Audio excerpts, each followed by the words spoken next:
Anitha Bhaskar MMG சேனலில் இன்றைக்கி பார்க்க போகிறது பிரண்டை துவையல். பிரண்டை துவையலுக்கு நம்ம எங்கள் செடியிலேருந்து பிரண்டையை பறிச்சிட்டு வந்துட்டுருங்க. பிரண்டையில் 3 வகை இருக்குது. ஒன்று 3 பட்டை பிரண்டை, 4 பக்கம் பிரண்டை, உருட்டை பிரண்டைங்க என்கிட்ட இருக்குது. 4 பக்கம் பிரண்டையும் உருட்டை பிரண்டையும் தான் இருக்குது. நான் அதை எப்படி உரிக்கணுன்றது உங்களுக்கு காட்டுறேன். உரிக்கிறதுக்கு முன்னாடி கையில் எண்ணெய் தடவிக்குங்க, இல்லைன்னா கை அரிப்பெடுக்கும்.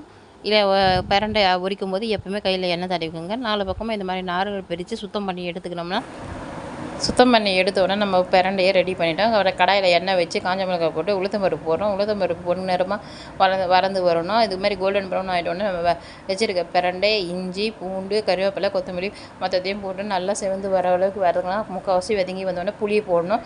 புளியை போட்டு நல்லா வதக்கி எடுத்த உடனே நம்ம பிரண்டை துவையலுக்கு தேவையானதெல்லாம் ரெடி ஆகிடுச்சு. இதை ஆற வச்சு மிக்ஸி ஜாரில் போட்டு அரைச்சிக்கலாம். அதுக்கப்புறம் இது அரைச்சி எடுத்துக்கொண்டு தாளிப்பு கொஞ்சம் போட்டு எடுத்தோம்னா துவையலாகவும் பயன்படுத்தலாம், நம்ம சட்னியாகவும் பயன்படுத்தலாம்.